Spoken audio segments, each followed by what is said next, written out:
مطلب ٹیکنیکلی آپ نے ہر چیز اوور، بڑے بڑے پہاڑ، ناممکن کو ممکن کر دکھایا. 8 فروری کے نتیجے کے باوجود آپ نے حکومت بنا لی، آپ نے وزارتیں جناب سجا لی، آپ نے بہترین 2000 ارب کی کرپشن کی فائلوں کی موجودگی جس کا تذکرہ ہو رہا ہے، اس کے باوجود آپ کی حکومت قائم دائم ہے. آپ کی گاڑیوں پہ سے جھنڈے نہیں اترے ہیں، آپ کی گاڑیوں کے ٹائروں سے ہوا کم نہیں ہوئی ہے، آپ کے ٹینس کورٹ کے سائز کے جو دفاتر ہیں ان کو چھوٹا کر کے ایک ٹیبل تک یا ایک کیبن تک محدود نہیں کیا گیا. آپ کے پروٹوکول افسران موجود ہیں، آپ کے بلکہ پروٹوکول کے اوپر بندے نہ لگے تو آپ ایس پی بھی فارغ کروا دیتے ہیں، کتنے آرام سے آپ کر دیتے ہیں. اسلام آباد تو آپ کا جب سب کچھ بہترین چل رہا ہے، آپ کو کیا لگے کہ عمران خان جناب آپ سے ایک سافٹ اپولوجی کر دے اور پھر قومی دھارے میں شامل ہو جائے؟ مطلب آپ نے اگر سیاست کرنی ہے، آپ نے لیڈرشپ کلیم کرنی ہے، تو آپ کو ایک سافٹ اپولوجی کرنی ہوگی. آپ کے لیے تو پرفیکٹ سینیریو. تو دیٹ ٹیلز ٹو تھیوریز جو ہے نا which come to the mind. Sohail Waraich sahib پر آنے سے پہلے 2 تھیوریز آتی ہیں آپ کے ذہن میں. ایک تھیوری یہ ہے کہ یا ایک پاسبلٹی آپ کو جو لگتی ہے، ایک پاسبلٹی تو یہ ہو سکتی ہے کہ دیکھیں حکومت کو اور ظاہر ہے کہ اسٹیبلشمنٹ کو یہ لگتا ہو کہ now is the perfect time to catch a perfect deal, کہ عمران خان بدترین حالات میں، جیل میں، بدترین صورتحال میں، پارٹی لیڈرشپ کا شرازہ بکھرا ہوا ہے، ہر بندہ دوسرے بندے کو ٹکر مارتا پھر رہا ہے تحریک انصاف میں. ان کو سمجھ آ گئی کہ عدالت سے ہمیں کچھ نہیں مل رہا، آئین کی کتاب سے ہمیں کچھ نہیں مل رہا، ہمیں جلسوں کی اجازت نہیں مل رہی، پارلیمنٹ سے کچھ نہیں مل رہا، پولیٹیکل سپیس نہیں مل رہی، لہٰذا they are most vulnerable right now. اب اگر آپ ان سے کٹ کریں گے کوئی بھی ڈیل تو تحریک انصاف کے پوائنٹس پر نہیں ہوگی، پھر ہمارے پوائنٹس پہ ہوگی، یعنی کہ ہم اب پوزیشن آف اسٹرینتھ پر آ گئے. بالکل صحیح. ایک تو یہ پاسبلٹی ہو سکتی ہے، اور لائکلی ہوڈ بھی ہو سکتی ہے. باہر تحریک انصاف کے لوگوں سے بات کریں نا، وہ کہتے ہیں یار ٹھیک ہے، بہت سارے لوگ ایسے ہیں جو کہتے ہیں یار بس ختم کریں کسی طریقے سے، پرلانگ ہو گیا نا اس کافی قسم کا معاملہ، یعنی کہ اتنی لمبی ایپیسوڈ بھی نہیں چلتی. دوسری پاسبلٹی یہ ہو سکتی ہے کہ بھائی اب آپ کے راستے میں سے تمام چیزیں ہٹ گئی، اب آئیں پرفارم کریں. پرفارم کرنے کے لیے تو 7 جماعتیں اکٹھی ہو کے 50 ارب ڈالر لائیں، معیشت کا پہیہ چلائیں، اشتہار میں ترقی نہیں زمین پہ ترقی دکھائیں، لوگوں کے دلوں کو جیتیں، ان کو اشیاء ضروریہ کی چیزیں قیمتیں کم کریں، گورننس ماڈل کو آپ بتائیں، امپلیمنٹ کر کے دکھائیں کہ آپ کے پاس وہ جو آپ کہتے تھے کہ میں کپڑے بیچ کے اپنے جناب آٹا سستا کر دوں گا، ابھی آٹے کی صورتحال دیکھیں نا جا کے، کسان کی صورتحال دیکھیں نا جا کے، اسلام آباد اور کراچی میں چینی کی صورتحال دیکھیں جا کے، لوگوں سے پوچھیں کہ جس نے اپنے کپڑے بیچنے تھے اس کے تو کپڑے قائم دائم ہیں، لوگوں کے کپڑے بک گئے. آپ پھر اب آپ وہ کریں جو آپ ٹی وی پہ بیٹھ کے کلیم کرتے تھے کہ ایل این جی سستی کیسے آتی ہے، یونٹ جو ہے وہ بجلی کا 17 سے 12 پہ کیسے آئے گا، 56 پہ لے گئے، گیس کی قیمت کیسے کم ہوگی، وہ 100 سے 1200 1300. ہمارے پاس سارے پلانز ہیں، یہ احسن اقبال صاحب بتاتے ہیں، ہر چیز موجود ہے. تو وہ کہاں گئی وہ ساری چیزیں؟ تو بھگ سے اڑ گئی. یا دیکھیں حکومت کو یہی 2 چیزیں ہیں کہ ہم پوزیشن آف اسٹرینتھ پہ ہیں، عمران خان ہماری باتوں کے اوپر ہمارے ساتھ سب سے بڑا معاملات طے کر لیں. نشانی بتائی کہ اب دیکھیں نا پی ٹی آئی کے اگینسٹ 7 جماعتیں مل کے آ رہی ہیں ضمنی الیکشن. ہاں، دوسری صورتحال یہی ہے کہ حکومت کو لگتا ہے ڈیپ ڈاؤن یہ ریئلائزیشن ہے کہ یہ وہ ہاؤس آف کارڈز ہے جس کا ایک برک، ایک اینٹ ہلکی سی سرکی نا ادھر سے ادھر ہوئی تو اس نے دھڑام سے گرنا ہے، ڈومینوز افیکٹ کریٹ ہونا ہے. ویڈیوز دیکھتے ہیں آج کل انٹرنیٹ کے اوپر، ایک چیز کو آپ ٹچ کرتے ہیں تو پھر وہ گرنا شروع ہو جاتی ہیں. تو یہ ہاؤس آف کارڈز ہے، یہ پورا کا پورا ہماری حکومت اور ہماری سیاست اسی طرح سے ڈھہ جائے گی اس ساری صورتحال میں. اس سے ہٹ کے تو نہیں. اب سہیل وڑائی صاحب والے معاملے پر آئیں تو ظاہر ہے کہ سہیل وڑائی صاحب نے، میں آپ کو بلکہ وہ اسد اللہ خان صاحب کے 2 ٹویٹس ہیں بڑے بہترین ہیں اس کے اوپر، وہ میں دونوں آپ کو پڑھ دیتا ہوں. بٹ ادروائز سہیل وڑائی صاحب ہوں یا آبویسلی ہم سب مختلف ایج گروپس سے تعلق رکھنے والے لوگ، 40 پلس جو ہیں، جو 50 پلس ہیں، پھر جو 60 پلس ہیں، یا پھر جو 30 پلس 20 پلس والے ہیں. میں ان کے ایک ہے نا ایک بڑا جنریشن گیپ، ایک بڑا مسئلہ ہے. اب سہیل وڑائی صاحب سے تحریک میں یہ شاید آپ کے ساتھ ویڈیو میں پہلے کہہ چکا ہوں کہ لوگوں کو یہ ہے کہ بھائی آپ کا کوئی تجزیہ درست ثابت نہیں ہوا. 8 فروری کا سب سے بڑا تو بھائی جان 40 سال سے اوپر والے 99% لوگوں کا تجزیہ 8 فروری پہ غلط ہی تھا. بالکل ایسے ہی. تو آپ کے لیے صرف ایک پنچنگ بیگ سہیل وڑائی چاہیے، باقی بھی ہمیں بہت سے یاد ہے لیکن ابھی ذکر ان کا ہو رہا ہے. ہاں تو سب کا تھا. دوسرا ظاہر ہے کہ سہیل وڑائی صاحب کے رائٹنگز میں پڑھتا ہوں اور بھی بہت سارے ہمارے لوگ ہیں جو جن کو سوشل میڈیا کے ساتھ ایک نئی چیز آئی ہے نا، اس کے ساتھ ایک بڑی ایک پرخاش نظر آتی ہے ان کی رائٹنگز میں، ان کے اس میں، اور پھر وہ یہ شکوہ کرتے ہیں کہ لوگ عمران خان پہ بات اس لیے کرتے ہیں تاکہ وہ ڈالرز کمائے جائیں. ڈالرز کے بغیر بھی بہت بھائی آپ کے اگر آخری 1000 کالم میں، میں مثال کے طور پہ کہہ رہا ہوں 1000 سے کم کر لیں، آپ کے آخری 100 کالمز میں اگر 95 عمران خان پہ، تو آپ کس لیے لکھ رہے ہیں؟ اگر انصار عباسی صاحب کی لوگوں کو پسند ہے، لوگ چاہتے ہیں، نہیں پسند سے ہٹ کے لوگ جاننا چاہتے ہیں. ہاں جی سٹوری ہے نا.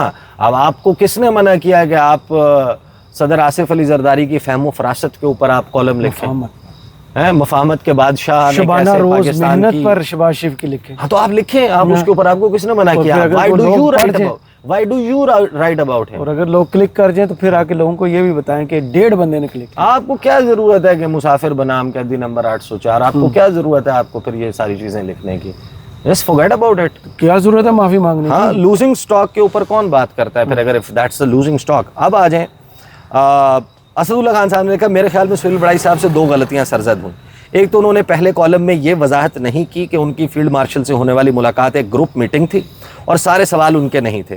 اس کے برعکس انہوں نے یہ تاثر دیا کہ ان کی فیلڈ مارشل سے 2 گھنٹے کی طویل ملاقات ہوئی جس میں ان کے کھردرے سوالات تھے اور فیلڈ مارشل کے جوابات. دوسرا، سہیل بڑائی صاحب نے فیلڈ مارشل کی مجمع کے ساتھ ہونے والی تقریر کے کچھ حصوں کو انٹرویو کا حصہ بنا کر پیش کیا جس میں معافی والی بات بھی شامل تھی. یہ 2 چیزیں سہیل بڑائی نہ کرتے تو بات یہاں تک نہ آتی. تو لگ بھگ ہم نے بھی اس کے اوپر یہی بات لبے لباب اور نچوڑ نکالا تھا پہلے دن جب وہ آیا تھا، جب غائب ہوئے تب ہم نے کیا. آج سہیل بڑائی صاحب نے بہت دلچسپ انداز میں معافی مانگی ہے. پہلے انہوں نے غیر اہم لوگوں سے بلا وجہ معافی مانگ کر معافی کی اہمیت کو کم کیا. فضا علی سے شروع ہوتے ہیں، حماد اظہر پہ آتے ہیں، حماد اظہر سے آگے پھر جب شہباز گل پہ آتے ہیں. جب معافی ایک معمولی چیز لگنے لگی تو انہوں نے D J S P R سے بھی معافی مانگ لی، اور معافی اس انداز سے مانگی گئی کہ اہم اور غیر اہم لوگ ایک ہی صف میں کھڑے کر دیے گئے. بڑائی صاحب نے یہ بھی باور کرا دیا کہ معافی وہ صرف اس لیے مانگ رہے ہیں کہ ان کی کوئی انا نہیں. اپنی غلطی کا اعتراف کیے بغیر معافی مانگنا احسان کرنے جیسا محسوس ہوا. بہرحال اتنی ہوشیاری سے یہ رسم ادا کی گئی کہ قابل تعریف ہے. تو یہ بات تو درست ہے. یہ 4 معافی کارروائی تھی. یہ 4 معافیاں ہیں جو بھنگ کی مشک کے علاوہ شہر اقتدار کی فضاؤں میں جن کی گونج اور جن کی باس محسوس کی جا سکتی ہے. اگلی ویڈیو میں پھر مزید معاملات، مزید نشہ اتار کے. بہت شکریہ عیسیٰ نقوی آپ کے تجزیے کا. کمنٹس باکس میں ضرور بتائیے ویڈیو آپ کو کیسی لگی. اجازت دیجیے، اللہ حافظ.